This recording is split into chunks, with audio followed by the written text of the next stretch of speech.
Alrighty, so as Leah said, my name is Alex, and today I'm going to be talking about the portrayal of female superheroes in children's shows. So first, I think it's important to define some terms that are going to be important throughout this PowerPoint. So I used these definitions taken from Dr. Christy Lanius and Dr. Holly Hassel's Threshold in Women and Gender Concepts. So the first is gender roles, those messages that communicate our society's norms or expectations for gender in ways that we may only be dimly aware of. And gender socialization, the process, social feedback, institutional organization, policies that communicate socially appropriate roles for boys and men and girls and women. And then finally, objectification, attitudes and behaviors by which people treat others as if they were things. Also from Lanius and Hassel, I took these different kind of categorized feminine and masculine traits. So important to remember here is that men are typically seen as more aggressive, logical, physically stronger, emotionally inexpressive, in control and authoritative, while females are traditionally seen as passive, indirectly aggressive, physically weaker, sensitive, submissive, and collaborative. So for the scope of this project, I chose to focus on 3 shows: DC Superhero Girls, Miraculous Tales of Ladybug and Cat Noir, and the Powerpuff Girls. And these shows were chosen because they were all available for viewing in the United States. They all featured superheroines as the main characters, and all of these superheroines possess superhuman abilities. So just a visual of the shows. So on the left we have the Powerpuff Girls. Going from left to right we have Bubbles, Blossom, and Buttercup. In the middle we have Miraculous, so this is Ladybug and her male crime-fighting partner Cat Noir. And then DC Superhero Girls from left to right is Zatanna, Supergirl, Wonder Woman, Green Lantern, Bumblebee, and Batgirl. So the first category that I kind of discovered as I was watching these shows, it was physical appearance and how these shows depicted their characters in that way. So as far as like daily clothing and supersuits went, I found that there was a lot of pink, which is traditionally seen as a feminine color. So Blossom, who is the leader of the Powerpuff Girls, wears a pink dress. She and all of her sisters wear dresses, but I think it's especially telling that the leader wears pink to kind of balance that masculine authoritativeness with the feminine. And then Marinette, aka Ladybug, in her day-to-day wears a lot of pink. She accessorizes with a lot of pink, again, a very feminine, traditionally feminine color. So we also see skirts on Supergirl and Wonder Woman, and those are the traditional portrayals that I have seen of them in other performances about them, versus some more like, I want to call it functional and practical supersuits, you know, something that you would be running around saving the city in, because I just don't think I would feel comfortable saving a city in a dress. But we see that Ladybug wears a full bodycon suit, same as Bumblebee and Zatanna and Batgirl. So body depiction, again, keeping in mind that the creators of these shows have full control how they draw and depict these characters. So full control as to the messages that they're relaying to their audiences. So I did notice that there were still some objectifyingly disproportionate bodies in some of these shows, particularly DC Superhero Girls. Even though DC Superhero Girls have modified these characters from other depictions of these fairly well-known characters. And so I noticed that in the DC Comics portrayals that they generally had more disproportionately objectified bodies, as well as very overtly revealing supersuits. DC Supergirls had less sexualized bodies, but still some disproportion there that can very easily lead to objectification, and still some unnecessarily impractical supersuits. So the first character that I really noticed a huge change between the show and her DC Comics portrayal was Zatanna. So here's what she looks like in the show. You can see she's got a pretty noticeable hourglass figure, tiny feet. But then in her DC Comics appearance, she's way more objectified and sexualized. So they definitely made an effort there, but nonetheless, she still has that very like voluptuous kind of body. And then for Bumblebee, in the show we get this kind of quasi-Iron Man meets Ant-Man costume versus in the comics where she's wearing a bodycon suit. However, I think it's especially important to notice here that the coloring of her suit makes it very noticeable that, hey, there's a boob, and there's her butt. So the second category I kind of stumbled on was personality. And that's a little harder to find, so I kind of broke that down a bit more.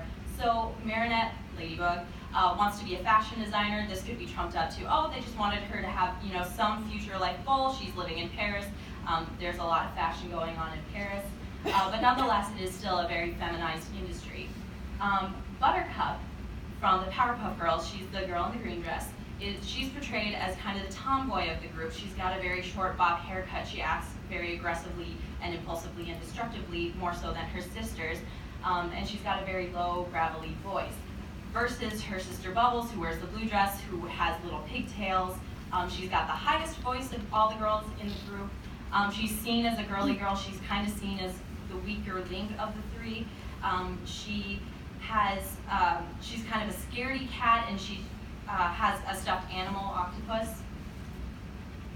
So one thing that I noticed about all of these shows is that while women are allowed to express their emotions more so than men, whenever this emotion came in contact with a boy, a crush, they all turned into this term that I've kind of dubbed love zombie.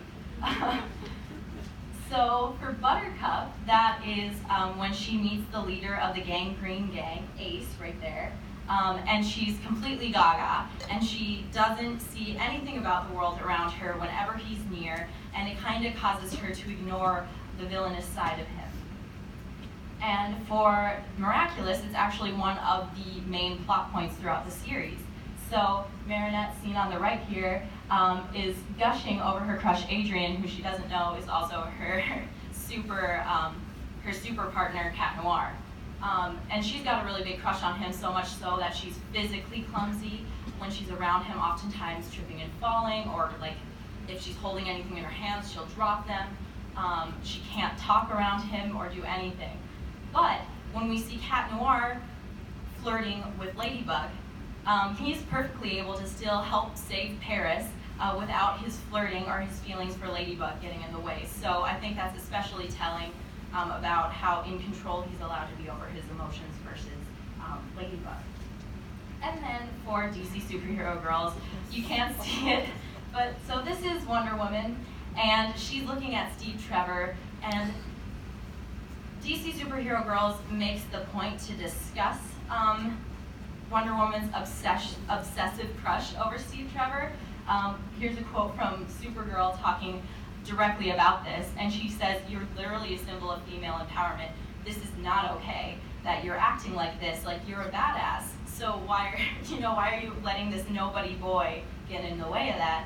And so the show does bring attention to the fact that she, this is not okay that she's allowing her emotions to overcome her in such a magnitudinous way, but nonetheless, they still do this exact same thing in subsequent episodes. So the third category that I stumbled upon was powers and how they're used. So in Dr. Alison Graham Bertolini's Vigilante Women in Contemporary American Fiction, women warriors, or in this case, superheroines, are more regularly shown in fictional accounts to be focused on their ability to generate rather than destroy, to preserve life rather than to be the catalyst for its secession. And I noticed that this was very blatantly obvious in Miraculous, where Ladybug's power is literally creation and Cat Noir's power is literally destruction. With Green Lantern in DC Superhero Girls, she uses her powers in non-violent, peacekeeping ways. And in an episode of the Powerpuff Girls where they come up against their male counterparts, the Rowdy Rough Boys, they realize they cannot defeat them with mere strength. So they resort to cooties. And they do this by showing emotion, showing affection. So they give the boys kisses on the cheeks and they hug them until the boys literally can't take it anymore and explode. That happens.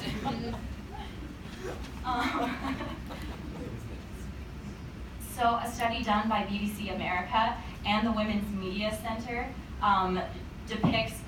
tells us that girls ages 10 to 19 aren't seeing enough good role models in their gender. They're not seeing enough role models who are relatable, and they're not seeing enough strong characters of their gender. So this is really important because we have a lack of representation for this genre for girls to look at, and we need to make sure that what we are showing them are these strong, relatable characters.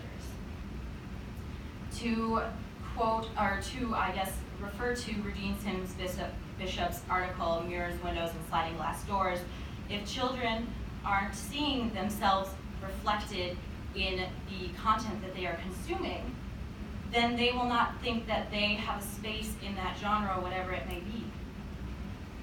And so this matters because, to put it in a larger social context, if we're teaching girls that they have to be traditionally feminine, in that they must have feminine interests, dress femininely, and have an objectifyingly disproportionate body in order to be powerful leaders, then we are trapping them in a gender role which bars them from being truly powerful leaders. We are teaching them that they need to inhabit a masculine sphere while always balancing it with femininity. So I'd just like to thank all of you for coming. I'd like to thank my mentor, Dr. Allison Graham Bertolini. I'd like to thank Dr. Wichter, my capstone professor, my classmates, and you, the audience, once again. So thank you.